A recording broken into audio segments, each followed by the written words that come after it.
European Wrestling Podcast. Welcome everybody to a new episode of the European Wrestling Podcast.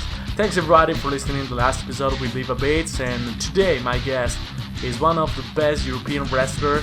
He has been around for a long time, and I can't wait to start this interview with no other than the StarBuck. European Wrestling Podcast. He's a guy that I met several years ago. It's a real pleasure to have this great wrestler with me today. And so we start. Michael, how you doing today? What's going on in your life? Well, I'm keeping busy. I mean, I'm working now on several things for my new promotion, Slam Wrestling Finland. It's like it's not really a promotion; it's a company more. So it's I can get into that later and just explain to you exactly what the difference between my company and other wrestling promotions is. But nonetheless, it's keeping me busy. It's a real deal. Yeah, it's a legitimate business. It's it's not a sports club. It's not any kind of non-profit organization. It's a legitimate business. So I mean, that's all the people need to know.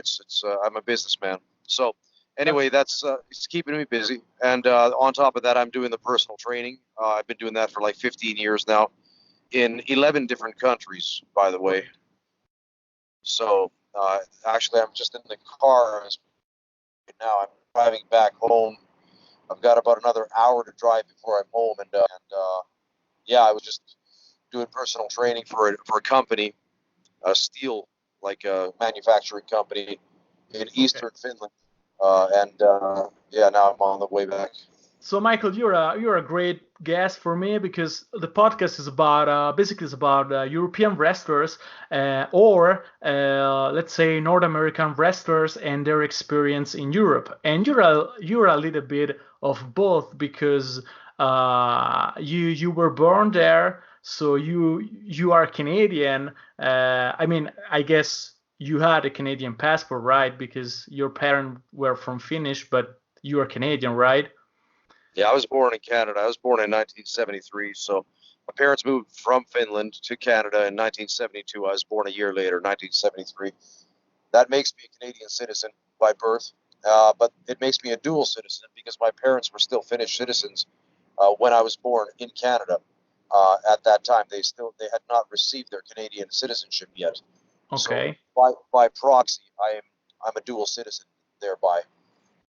So it's interesting because like I said, you're a little bit of both because you grew up in Canada, so you became a wrestler in Canada, and then you moved to Europe, and then you became a European wrestler because you have been here for so long that you became a European wrestler. I mean, when you look around some of the best European wrestlers, your name always pop up because, I mean, you have been everywhere, you've done everything. And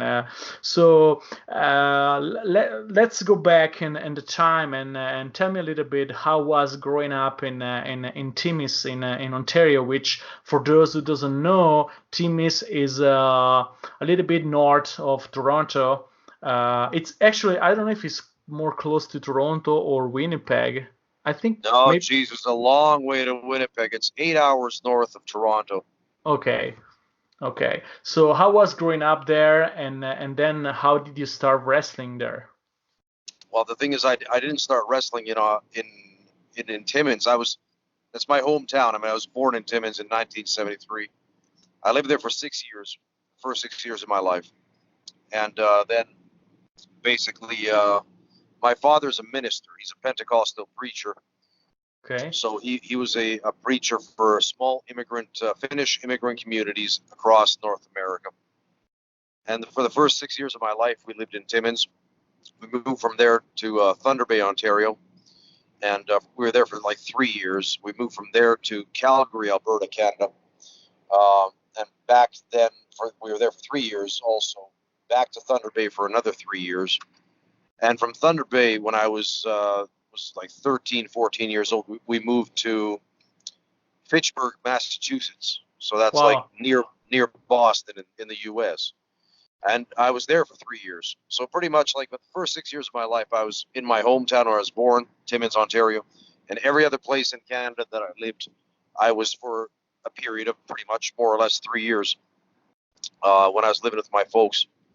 Not counting the time that I went to Calgary when I graduated from high school in 1991. Then it was January of 1992, I moved out to Calgary, Alberta, Canada, on my own to attend art college. And that's the city where I was trained in pro wrestling. Then I dropped out of art college. I was there for like 4 months. I absolutely hated it.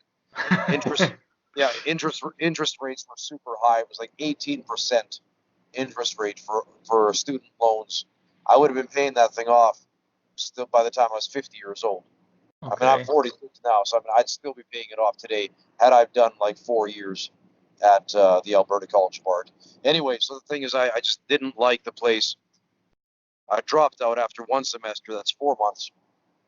And then I was on my own. I mean, I needed to get a job, so I finally found a job with a company called Alberta Bottled Water. So I would drive bottled water, like spring water and distilled water, around the city of Calgary.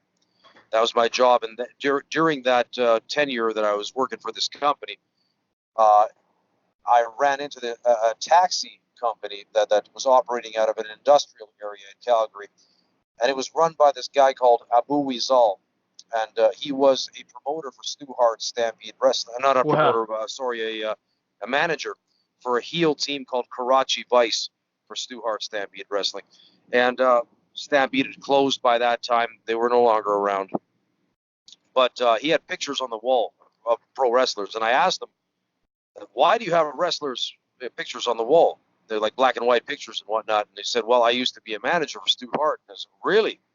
And I said, yeah. And I said that, is there any pro wrestling in Calgary right now? I said, no, but this fall, this autumn, 1992, the autumn of 1992, he said a new promotion is going to be starting up. If you want, I'll put you in contact with a promoter.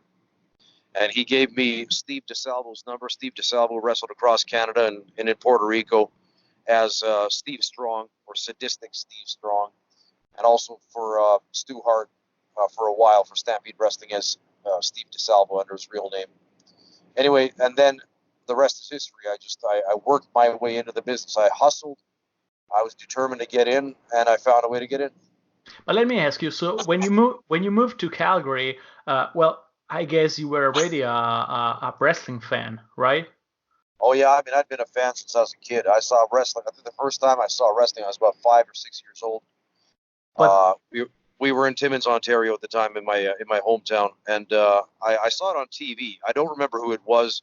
Some blonde, muscular guy in wrestling tights on television. It wasn't Hulk Hogan at the time. It was somebody else. It could have been Superstar Billy Graham or somebody. Okay. But this was like 1970. Let me see, 1978, 79.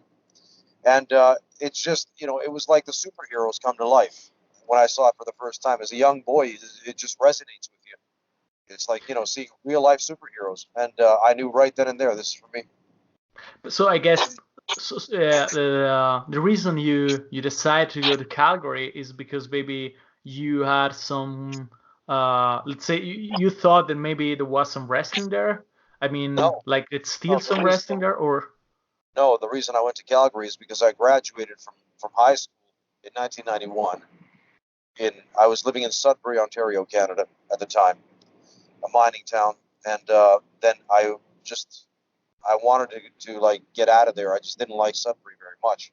So you will go in Calgary anyway, regardless the wrestling history. That's what you're saying.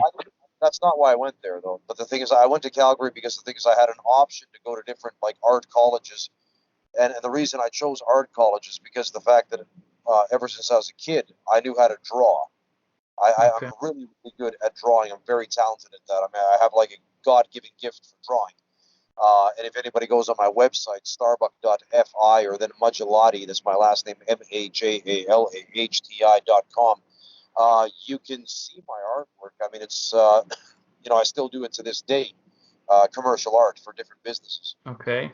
But the thing is that I went to Calgary just simply because you have to apply to different colleges. And it's not a given that any college is just going to take you just because you put an application. They have to give you the green light. So I was to start art college there. That's why I went, is because my application was approved. Yeah, it's funny because the same thing happened to me when I went to Canada back in 2005, because I had to go somewhere to study English, and in Toronto there was some cousin of my mother, so I had a place to stay, but I didn't know about wrestling. I mean, I wanted to get trained as well, but I didn't know that actually back then Toronto probably was the best choice for training, because I went to Rob Fuego at the Score Circle training, and I guess at that time back in 2005 it was probably the best place you can get trained in Canada, and I didn't even know. It was just like a coincidence that I went to Toronto. And that was great because I mean I went there for studying English, and I ended up finding this wrestling school that was great. You may know Rob Fuego because he's also friend with Edge, Christian, and Storm, so they all know each other. So you may know him as well. I mean, I remember the name. I've heard the name before. I just don't recall who he is, but still, I mean, I've heard the name Rob Fuego. But at the same time, at the same moment that when you went there were other schools also that are very well known in Canada. For example, Lance Storm's Wrestling Academy in Calgary. It's Yeah, like I one of the think top wrestling schools. yeah, And Storm then, is great. I think yeah, Storm and then started a little bit later than 2005. Maybe it was 2006 I think he'd or already been. 7. No, Was no, already no. there? Okay. He started before that. So I Okay. think his final match was it 2003 or then the beginning of 2004. I think it was in 2003 in WWE. I think his final match was against Kane on television. He got squashed pretty bad there. Well, yeah, when it comes about WWE, sure, but he actually had his, I think it was called Lance Storm Retirement Tour, something like that, and he had matches with Christian, Christopher Daniels, and maybe Bobby Roode. He had his official last 3 matches in around 2007, and it was with the Raw Fuego promotion. Yeah. And that Well, was a little bit later, but yeah. Anyway, yeah, I'm sure Storm. Actually, we have a girl in Switzerland that went to the Storm Academy, and she said it was a great academy, and sure it is.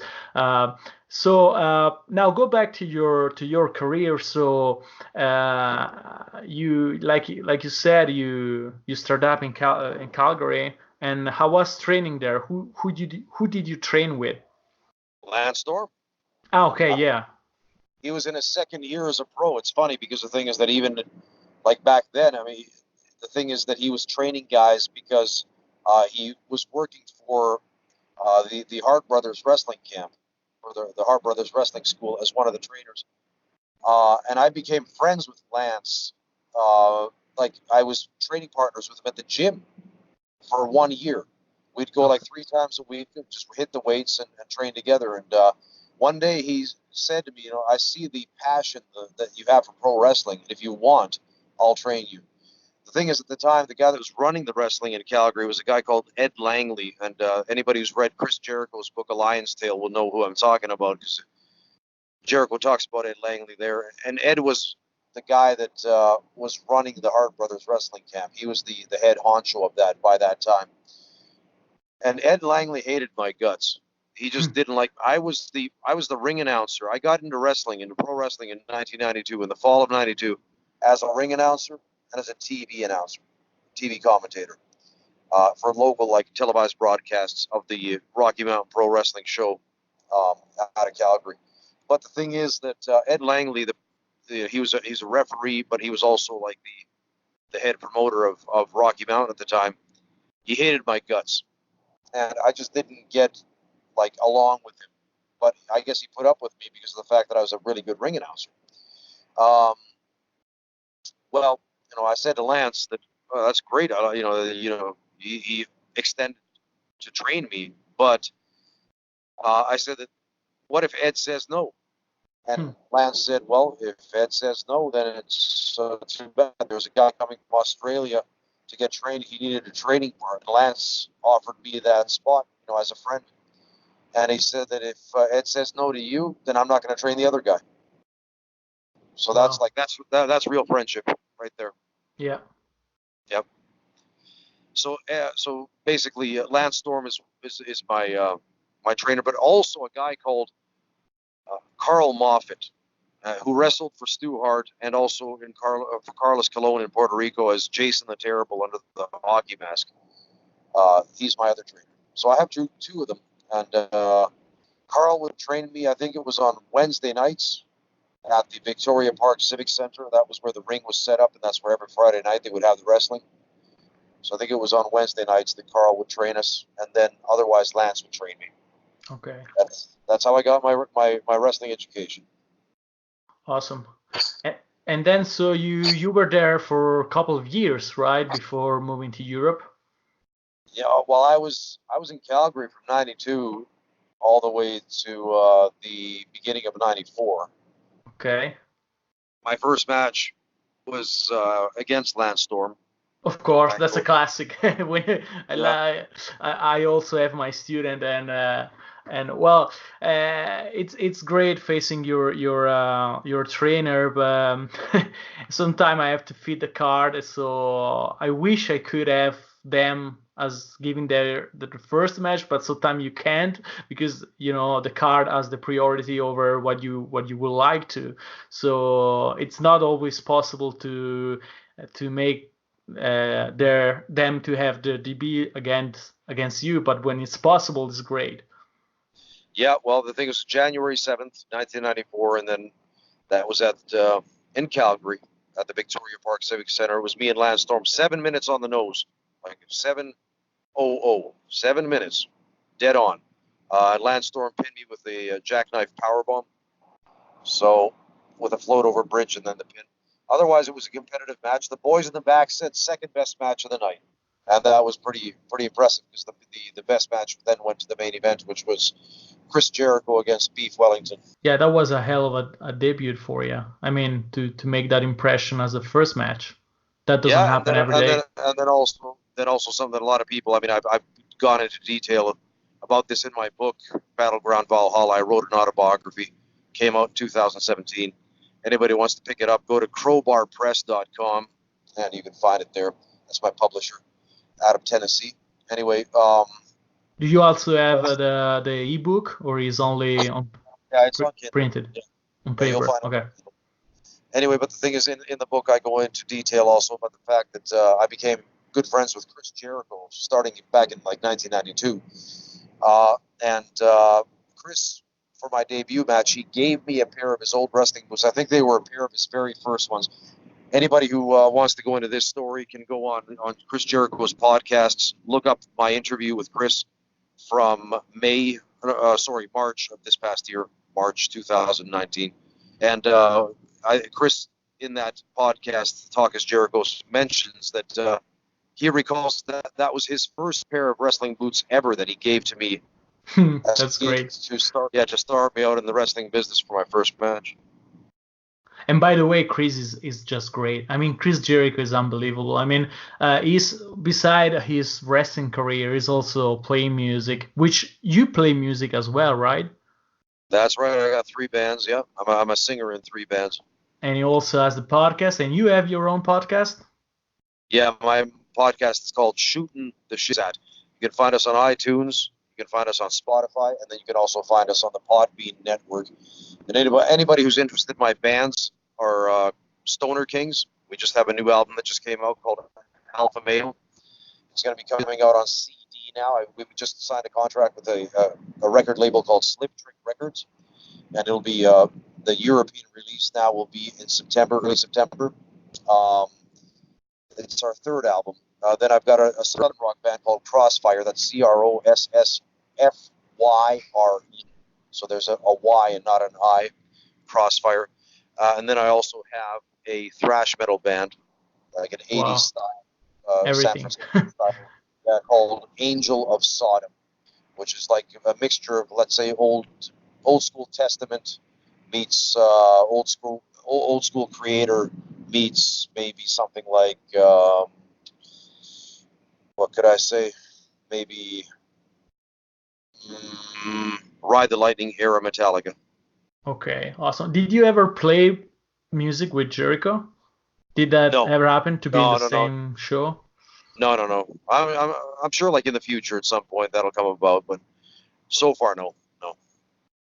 Okay, well, like I said, you and Jericho have a lot of uncommon because beside a wrestling career and beside music, I mean, you guys are super based.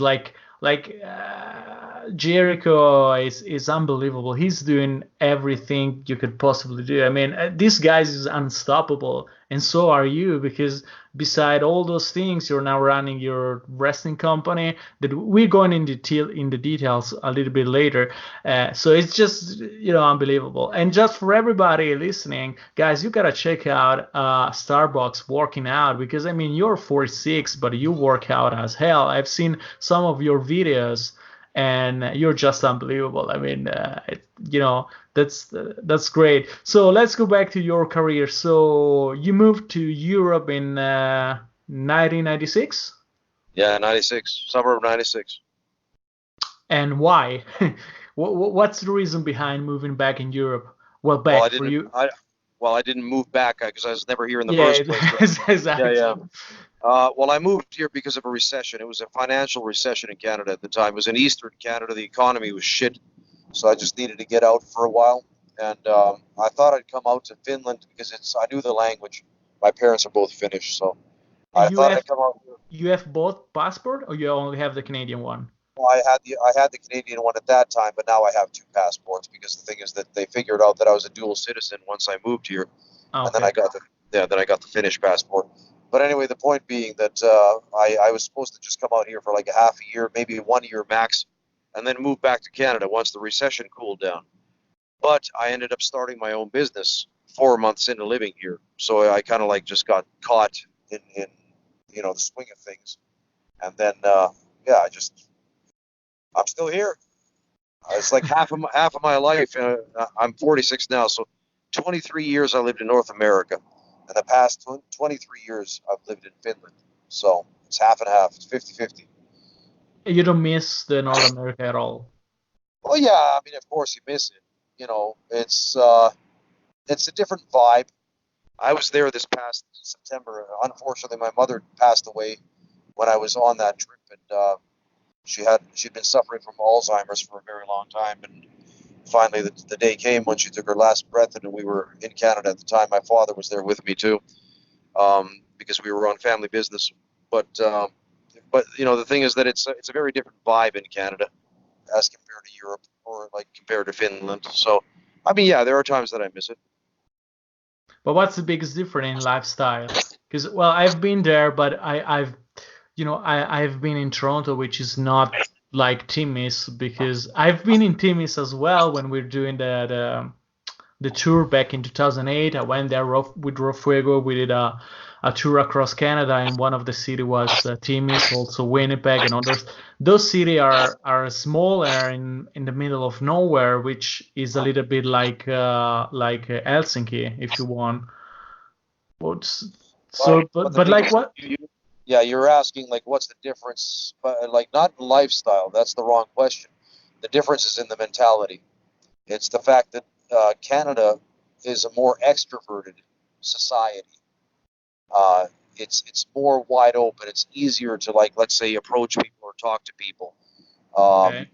It's more extroverted in general, whereas Finland is more like socialistic or more introverted, and that's the biggest difference between the countries. There's in the political climate, there's differences, and then also in the general vibe of the population. It's just in the way that you conduct yourself, in the way that you approach people. There is a different vibe there. But you find yourself like you feel like that the Finnish is a country that you like the lifestyle and everything. Like you fit well here as well. Is that what I'm trying to say? Well, it's like the thing is I've learned to adapt. I Yeah. would say that's how I'd put it. But I don't think I'll be here for the rest of my life. I mean, the thing is I made a promise to myself that my parents are like, well, okay, my mother just passed away, like I said last year, but my father is elderly, and he's 81 years old now. And the thing is that I'm a single child. I don't have siblings. I don't have brothers or sisters. And that means that out of respect, I will not leave my father on his own. I won't move to another country in search of work or whatever else. As long as my father lives and as long as he's here, I will look after him as a good son would do for his parents. Until the day comes when he is no longer. That's what I feel is my tour of duty as a human being. So that's the reason why I'm still here right now, is because I'm making the best of the opportunities and of the tools that I have at my disposal to make a living, doing what I've done for the past 25 years, which is professional wrestling, amongst other things, which of course are the personal training and then artwork and things like that, voiceover work and stuff like that. But the thing that's keeping me here is the fact that my father lives here and that he doesn't have any other children. I'm his only child. So I will do the right thing for my father and take a look, and look after him in his old age. That's great from Rio. I want to ask you, so when you came back, I still saying came back, but you never were here before. So when you came to Europe, when it comes about wrestling, I guess when you came here, Finland wasn't like Canada. I mean, how hard was to find a place to wrestle, or you just started out your own promotion because there was nothing there? How was the impact of coming to Europe and looking for a place to work as a wrestler? Well, it was damn hard. I mean, this was before the age of the internet. It was 1996. I mean, for a bit there was for a while there was nothing. I mean, it's I was trying to find inroads. I was trying to find people that knew something about pro wrestling. At that time, there was wrestling had been on the Sky Channel here in Finland, in the mid 80s. It had been on Eurosport in the 90s. We had WCW here. We had New Japan Pro Wrestling on television. We had WWF. But the actual real turning point came in 2002, because that year WWE had made a contract with a Finnish television channel called Sub TV, and all of a sudden SmackDown started showing on Finnish television, and that was free national television. And then everybody went crazy for. Yeah, and for some reason it caught on like wildfire. The viewership numbers were the highest for that channel, for SmackDown, neck to neck with Conan O'Brien. So people were tuning in, and that's where I realized that, okay, there's a potential for business here. And WWE came to Hartwall Arena in Helsinki for the first time at the end of 2002. And they damn near sold out the place. There's over 10,000 people. Wow. So the thing is that I realized that there's a definite market for pro wrestling in Finland. And at that point, the wheels started to turn in my head, that as far as what could be the possibility of maybe doing something here. And I wasn't the only one who was thinking. There were some other people, and one guy in particular, his name was Patrick Pesola. And he was the son of a rather affluent couple, and he had an idea that he wanted to run the wrestling business in Finland, but that he couldn't do it on his own. He wanted to be the promoter. He wanted to be like the Vince McMahon of Scandinavia. but the thing, I mean, it was a bit grandiose. It was a big, a bit over the top at the time. His a lot of big dreams. But the thing is that he was very ambitious. And he got a hold of me, I got a hold of him, however it was. And actually this came to be through a mutual acquaintance of ours named Eric Isaacson out of Norway. And Eric is pretty much the one that put us in contact with each other.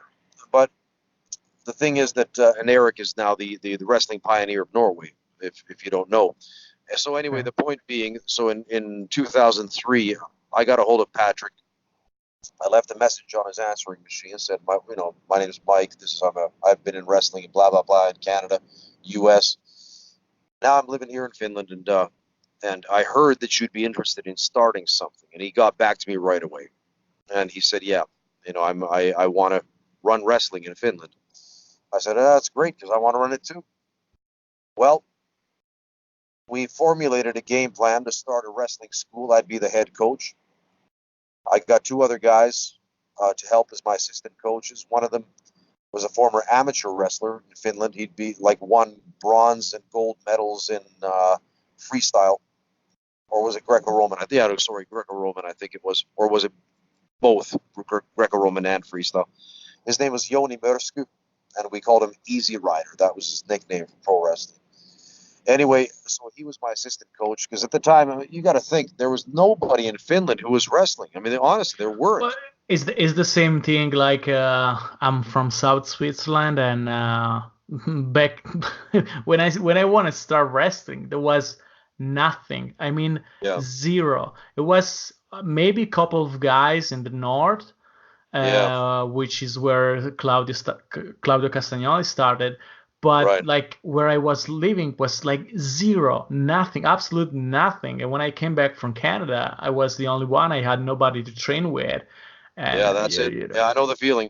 So the thing is that in my other assistant coach back in 2003 was a guy called Johnny Merlin. That was his wrestling name, but a guy called Jani Hautamäki in Finnish, but his wrestling name was Johnny Merlin, and he had done some training camps in Florida with, I think it was B. Brian Blair and Greg Valentine, and so I had like access to two guys that had some kind of, like, how could you say, they had something to do with wrestling in general. And ᴚᴏᴅᴜ, Easy Rider, he had been doing these strongman competitions and things like that in Finland, where there's a guy from Finland who wrestled for Vince McMahon back in, was it 93, 94, called Ludwig Borga. I remember that guy. Yeah, and Tony Halme was his real name, but Tony had been wrestling for Otto Wanz for the CWA in Austria, and then also in Germany, I think, it was Peter William at the time, at the end of the 90s, and the mid-90s, end of the 90s, so after his WWE run. Anyway, the thing is that Tony was at the end of his wrestling career. There's a match on YouTube that you can see. I'm the referee for it. It's from 1997, the summer's July 97. It's Tony the Viking Halme, against Boogie, Boogie Commando. So he's a bodybuilder. He's a 7-time Finnish bodybuilding heavyweight champion called Boogie Mustonen. And he tried his luck in wrestling. And it's really weird because in Finland at the time, like I said, they were doing in the late 90s, mid 90s, they were doing these strongman competitions and things like that, like bodybuilding shows, where they would have like one or two so-called quote unquote wrestling matches on the card. They had this homemade ring. It was terrible. It was like super low. It was about 30 centimeters off the ground. So it was built completely wrong. It had no support underneath the ring. It collapsed in the match that's on YouTube that I just mentioned. But was that sold as pro wrestling? I mean, was that presented as pro wrestling? It was sold as being pro wrestling, but the thing is that it was so campy, and it was just like, basically it was like these big bodybuilder guys, the strongmen,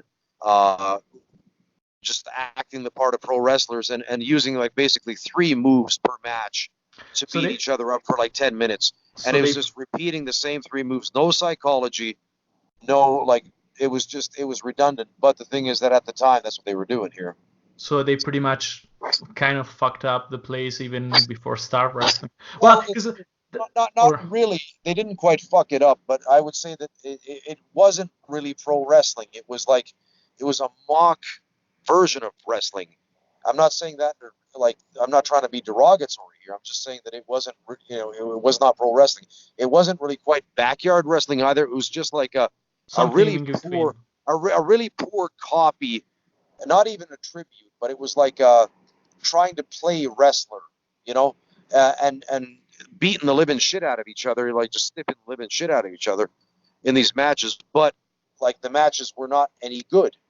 But people would just watch them, not knowing what the fuck they were seeing, and they would be like, "Well, this is the first time I ever saw wrestling in my life," kind of thing. That's how they look at it. But so the thing is that, yeah, that's that's what they were doing back then, like I said. But like in 1990, in 2003 is like when we actually started real domestic professional wrestling in Finland. Well, I was thinking, the only positive thing about let's say a territory, let's call it like that, an area or a territory where there's never been wrestling before. The only good thing is that there was anybody before to fucked up the place. So it's bad because you are the only one there, and but at the same time, because nobody was there before, you can really start from the ground and presenting a good product and not burning the place. Well, that's, I mean, our first show, the first one that we really ran domestically was called Culture Shock in 2003, and that was in August of 2003. And for that show, we brought in a lot of big name talents at the time. Our main event was Sabu versus Shane Douglas in a street fight, in a no holds barred street fight. And second from that down the card was AJ Styles as the NWA TNA World Heavyweight Champion versus Kid Cash, 2 out of 3 falls. And we had like Sunny. Yeah. You made it right the first time. Yeah, more or less. I mean, that's the thing. We actually brought in some big name talent in the wrestling world at that time. Sonny Siaki was on that show. It was Mike Sanders, who was in WCW right at the end towards 2001. He was on that show also. And some other people, also wrestlers from Norway on that show. Easy Rider and Johnny Merlin, as I mentioned before, were on that show and whatnot. So the thing is, we had some people. Then the next show that we ran was 1 month later in Helsinki, also called Baltic Brawl. And that's the show that broke the company, because the thing is, the first show didn't draw enough money. And then all of a sudden, Patrick Pasola, the promoter, was like basically up to his neck in debt. But he had committed to doing a second show 1 month later. And he did the show called Baltic Brawl in September of 2003. And for that, he brought in a lot of fly-ins also. He brought in Steve Corino. He brought in, it was Johnny Storm, Jody Fleisch, I think was, at least Johnny Storm was there. The UK Pitbulls, he brought in, let's see, who else was there? There was Shane Douglas once again, and some other people. And he only drew 1,500 people as the promoter to that event. I was his match booker at the time. I did what the best that I could with the talent that we had, in putting them in like intriguing matchups. But anyway, the thing is that he drew 1,500 people to a place that holds 8,000. Wow. Well, so he lost his shirt. That's the straw that broke the camel's back. 2 shows and he was done. And he was up to his neck so far in debt that he couldn't recoup his losses, and he went bankrupt. But I think one of the biggest mistakes that promoter make is to see the show with their eyes instead with the eyes of the people that will come. And what I mean is that you may make the greatest card in the world, but it's the greatest card in your eyes. So you can take the greatest wrestler around and pay, spend a lot of money and everything. So it's the greatest show you could possibly make. But if you book guy that people don't know, they're not gonna sell any tickets. And so that's the whole thing. But the thing is that at the time, there were names being thrown around like as potential fly-ins. I mean, these were big names at the time. Names like Sting, Jeff Jarrett, Bam Bam Bigelow were being thrown around at that time, and I'm not sure how serious those the talks and the negotiations were. But those would have cost them an arm and a leg. Like Sting alone would have cost so much money that I don't know if it would have been worth the risk. But nonetheless, the point being that that I think that Patrick, when he wanted these guys to come and wrestle, that he was thinking about like name talents that people would recognize. That you got to realize WCW closed in 2001. This show was in 2003, so it was like 2 years after the fact. So I think Patrick was thinking about booking these people based on their name recognition value which was still rather fresh, like let's say 2 years Yeah. back. Television, W had been on Finnish television on Euro in like 1999. So basically, you're going with whatever is available to you at that time. I think that it was a bit too ambitious.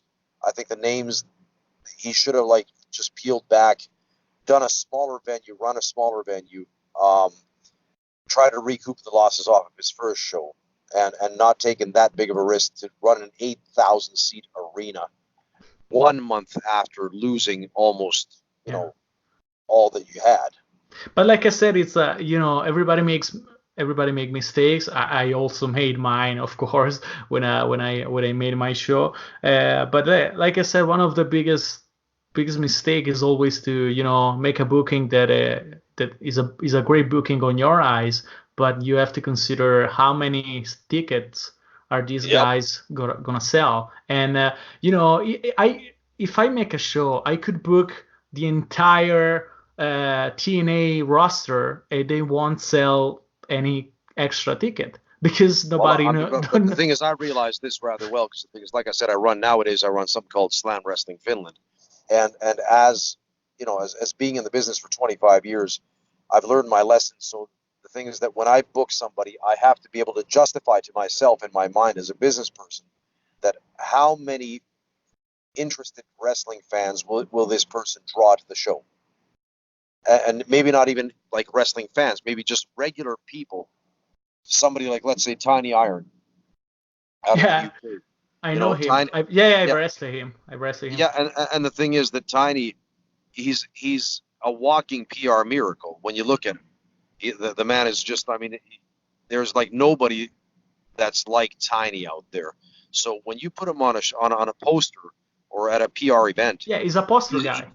He's going to draw people. He's going to draw attention because that's exactly his presentation. The way that he looks. He's so freakishly big, and he's so impressive that you can't help but notice the guy. And that that's a guy that's going to get you press. So that's when you ask the media to show up. Yeah, he sells tickets to people that don't even like wrestling.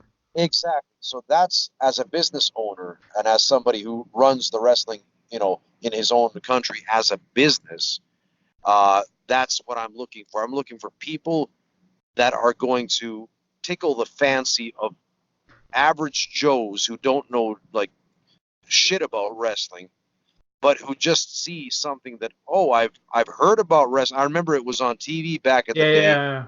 And it's like these big guys, like, we had the Ultimate Warrior, we had Macho Man, we had Hulk Hogan, blah, blah, blah. And this guy reminds me of those guys. That's the feeling that I want to, get people to embrace, is that there's something familiar, there's something similar, and that they can latch on to.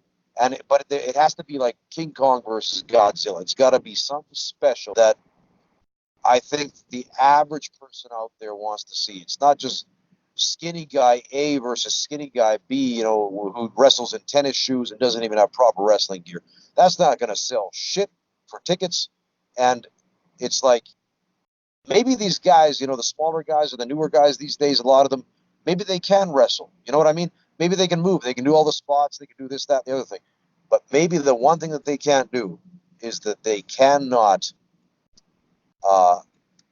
raise the interest of the average person out there who sees their picture on a poster for the first, and that's where you got to catch them. You got to catch them in visual advertising. And if that picture doesn't catch their attention and they say that, there's something special about this guy or this girl, then why the hell will they won't even consider buying a ticket to your show?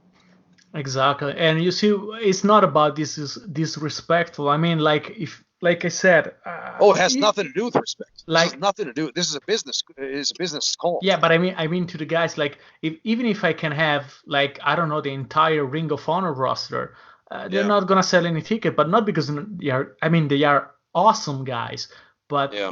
if nobody knows Ring of Honor down here, why should Yeah. I book them? I mean, the only reason I will book a Ring of Honor guy is because I may put him against one of my students, so he's gonna wrestle somebody that is gonna teach him something. Yeah. Or maybe we can do a seminar, we can do a training together, something like that. But from a selling ticket standpoint, it doesn't make any sense, in my Yeah. But opinion. yeah, of course. I mean, and this I realize very well. So I mean, we're on the same page here, and that's why it's like when I choose like wrestlers for my Slam Wrestling Finland events that I sell to different companies and to organizers.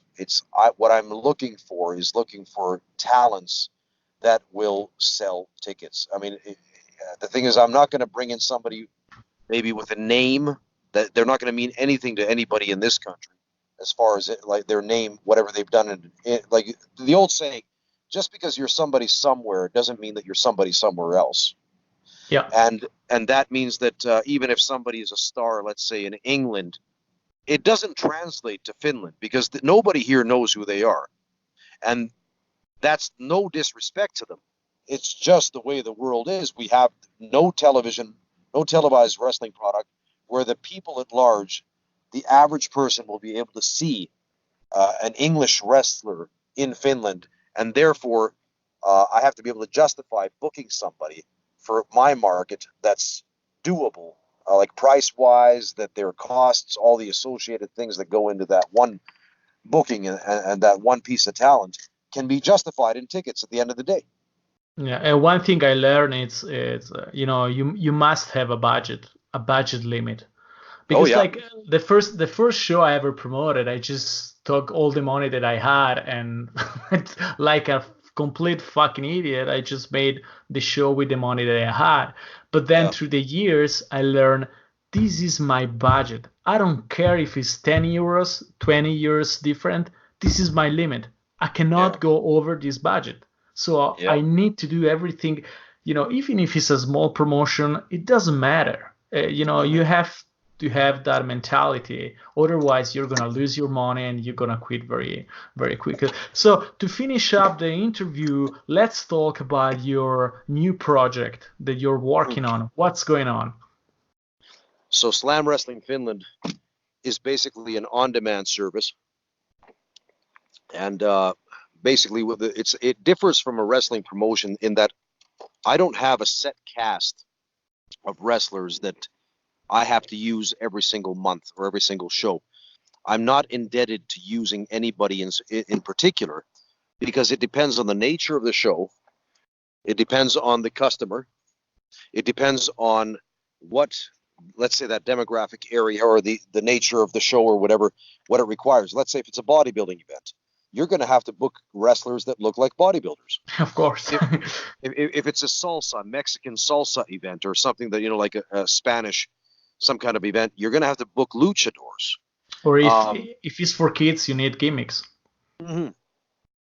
If it's, let's say, if it's a biker event, you're like, let's say it's for like the super rally, you're going to have to book wrestlers that the bikers are going to be able to identify with. So every show is different depending on who you sell to. So that's the nature of my business, is that I offer a service.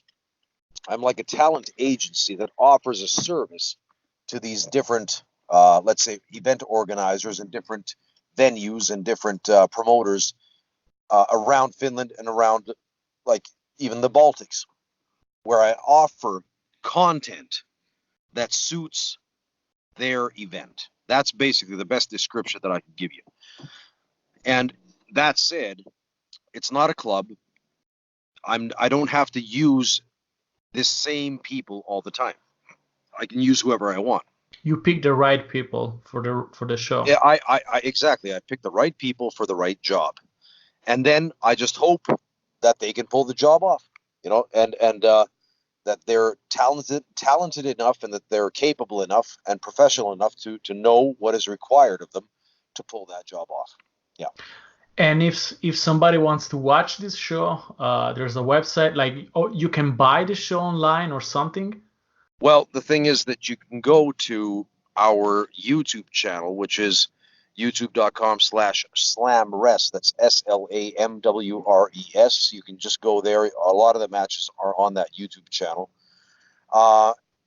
When we run certain events, not all events, but certain events here in Finland, I make a deal with a company called ɪİRᴜnᴇ, which is it's the biggest I would say the biggest streaming service in the Nordics of Europe. Not in Finland, in the Nordics of Europe. And it's is.fi on the internet. And what they do is that they offer me the opportunity to put my event live, so it's like a pay-per-view, except that it's for free. So you can see it as a live streaming event on is.fi as it happens. Then it will be in their stock library for, let's say, 2 to 4 weeks after the show. So it'll be still like, you'll be able to view it, to watch it still as a post recording for, like, let's say 2 to 4 weeks after the event. So that's basically, the way that it works. I just had an event called Wrestle Aid. There are wrestlers from 10 different countries. We had Yoshihiro Tajiri from Japan. We had Meiko Satomura from Japan. We had Matt Cross from the U.S., Eva Lise from Puerto Rico, Sadie Gibbs from the UK, and et cetera, on the show. And that was on this is.fi streaming service. And it just got taken down because the term of the contract just ended. It was up for 4 weeks. Okay, and the video production looks great as well. I've seen some clips, and it seems that you put some, you push to have a good product. Whoever is making the video, it looks great. Well, the thing is that I have business partners now. It's the guys that I work with are professionals, and like I said, I run my company like a business. You have to have high production value. You have to have professional looking, like, end product to deliver to your potential audience. That if you want to be taken seriously, you have to look serious. Of course. And so I'm so glad that there's still somebody out there trying to making great product, trying to making professional wrestling look somebody legit, somebody that something that is it's an art form. It's not a bunch of guys beating the shit out of each other in the ring, but it's something. And I'm so glad that you, StarBuck, are working on this new project, and you are making pro wrestling great. And so thank you for what you're doing over there, and also thanks for training all the guys that you have trained. And I wish to see you somewhere.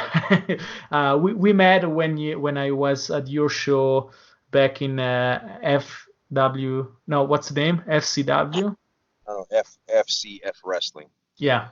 I'm no longer with that company. By the way, I know. But still, yeah.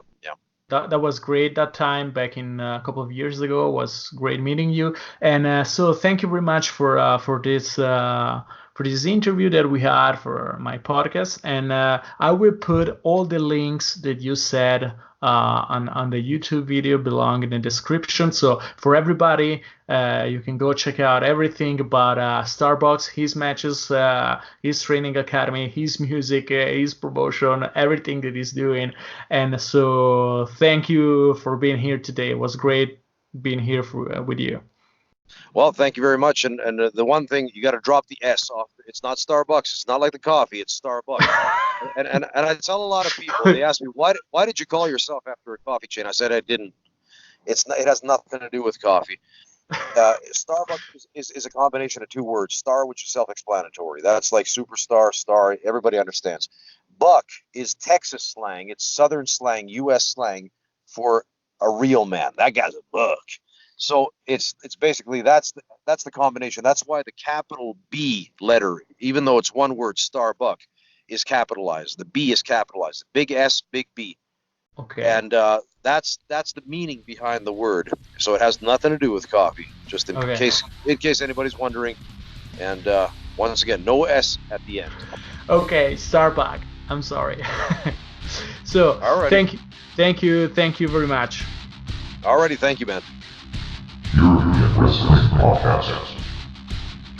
I'm Luca Rusconi Belthazar, and you can follow me on Twitter at @Luca_Rusconi. You can also follow me on Facebook on my profile Luca Rusconi Belthazar, or my page, which is Belthazar Pro Wrestling. I'm also on Instagram, of course, and as always, Luca Rusconi Belthazar. All the episodes are gonna be online on YouTube and also available on my website, which is belthazar.com. And of course, if you are gonna share this episode, please use the hashtag European Wrestling Podcast. As well, if you have any question, again, hashtag European Wrestling Podcast.